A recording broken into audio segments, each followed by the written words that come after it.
नमस्कार, मैं हूं राजीव गिल। आज हम समाधान न्यूज़ 24 के मुख्य संपादक श्री वीरेंद्र सिंह चहल जी से बात करेंगे। उनसे बात करने का मकसद हमारा ये है कि आज, जैसा कि हम सबको पता है कि आज एक भव्य स्वागत रामलला का हुआ, रामलला का विराजमान हुए अयोध्या में, उसको लेकर हम बातचीत करने के लिए अपने मुख्य संपादक समाधान न्यूज़ 24 के श्री वीरेंद्र चहल जी से बात करेंगे। आइए उनसे बात करते हैं।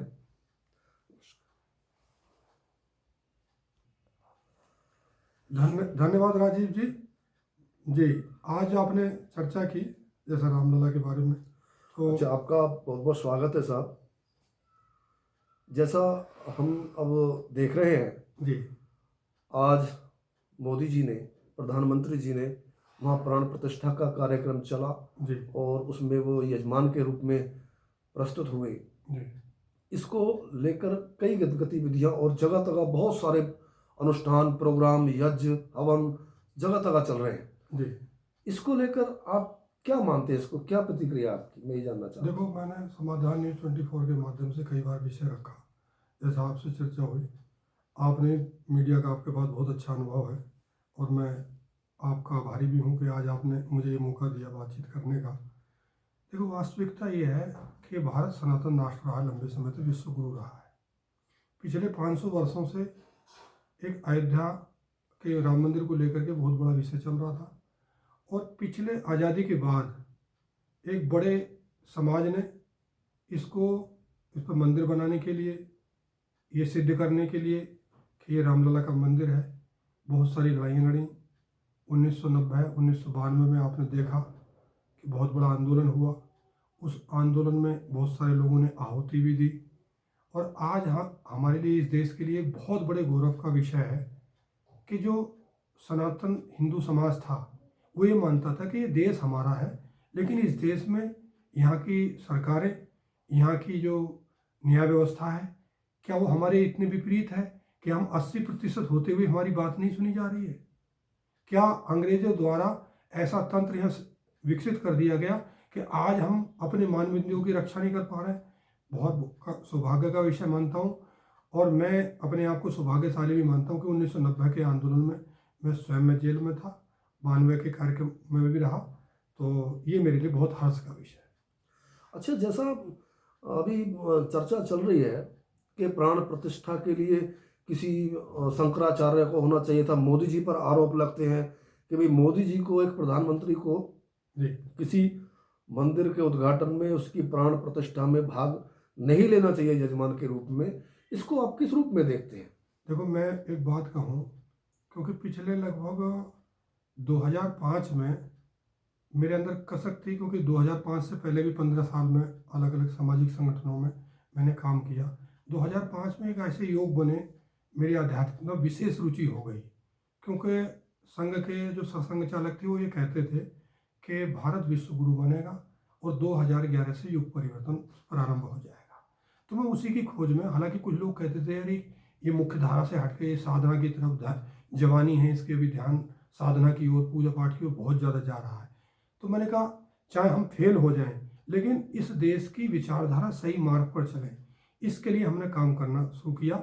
और मैं ऐसे में, जबकि मैं आर्य समाधि पद्धति से निराकार की साधना करता था, लेकिन मेरा परिचय परमहंस योगराज शक्तिपुत्र जी महाराज से आया, और उन्होंने बहुत सारे हमको एहसास, अनुभूतियाँ कराई। मैं उनके पास गया था, बड़े अनमनी मन से गया था। मैंने, यहाँ तक कि मुझे विश्वास नहीं था, लेकिन मेरे जीवन में कुछ ऐसे परिवर्तन आए। मैं निराकार से साकार की भी मैंने साधना प्रारंभ की, और मैंने महसूस किया, मैंने गुरुजी ने ही बताया हमको, जैसे मोदी जी के बारे में बता रहे हैं।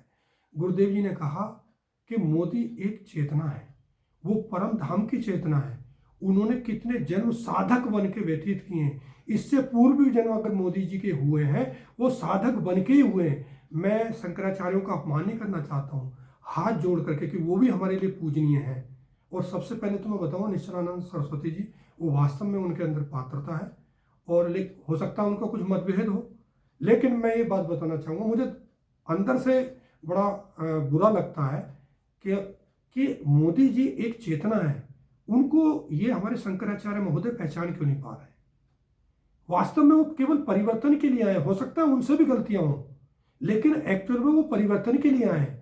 और उनसे बड़ा पात्र कोई व्यक्ति, भले ही वो पिछड़ी जाति में पैदा हुए हों, लेकिन उनकी पात्रता आज बड़े से बड़े जो ब्राह्मण धर्म के धर्माचार्य हैं उनसे ज्यादा है। हमारे परमहंस योगदास शक्तिपुत्र जी महाराज ने कहा है कि मोदी से अधिक पात्र कोई व्यक्ति हो नहीं सकता। मोदी जी गलती करेंगे तो उनको हम कहेंगे भी क्यों गलतियां कर रहे हैं, लेकिन अगर मोदी जी ने उसकी प्राण प्रतिष्ठा की है तो वास्तव में उनसे अधिक उपयुक्त कोई व्यक्ति हो नहीं सकता, हम ये मानते हैं। अच्छा वीरेंद्र जी, जैसा हम सब जानते हैं, हम भी जानते हैं कि हिंदुओं की एक बहुत लंबी ये लड़ाई रही है, और हिंदुओं की जो मांग थी वो ये नहीं थी कि मक्का में मंदिर बनाया जाए या मदीना में मंदिर बनाया जाए। वाकई में मांग जायज़ थी, वाजिब थी कि अगर मांग थी तो अपनी अयोध्या की थी, अपने जो श्री राम हैं उनके जन्म स्थान पर उसके मंदिर की स्थापना की थी, रामलला की स्थापना थी। लेकिन अभी जैसा चर्चा का विषय है कि ये जो मुहूर्त हुआ है, जिस मुहूर्त में इसका उद्घाटन हुआ है जी, तो ये क्या मुहूर्त ऐसा कुछ है कि अध्यात्म से आप तो जुड़े हुए हो काफ़ी दिन से, क्या मुहूर्त गलत और सही होता है? क्या गलत समय पर मुहूर्त में ये उद्घाटन हुआ है? मैं बता दूं, क्योंकि मैं बहुत सारे अच्छे योग के और ज्योतिष के जानकार हैं, मैंने उनसे चर्चा की। दूसरा, परमहंस योगराज शक्तिपुत्र जी महाराज ने कहा, जहाँ साक्षात सच्चिदानंद स्वरूप भगवान राम, जो भगवान विष्णु के अवतार हैं, जब उनका कोई भी उत्सव हो, जब कभी भी उनके प्राण की प्रतिष्ठा हो, तो यह समझ लो उस दिन कोई विशेष योग अपने आप बन जाता है।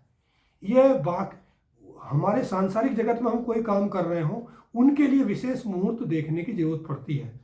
लेकिन फिर भी मैं कहना चाहता हूं कि मेरी बहुत सारे ज्योतिषाचार्य से मेरी चर्चा हुई, कई लोगों के सोशल मीडिया पर आए हुए हैं। एक आचार्य राजेश जी हैं, उन्होंने बताया है कि ये 22 जनवरी का भी बहुत अच्छा मुहूर्त है। उस समय कई ऐसे नक्षत्र हैं जिस समय राम जी पैदा हुए थे, जिस समय राम जी से मृगशिर नक्षत्र है,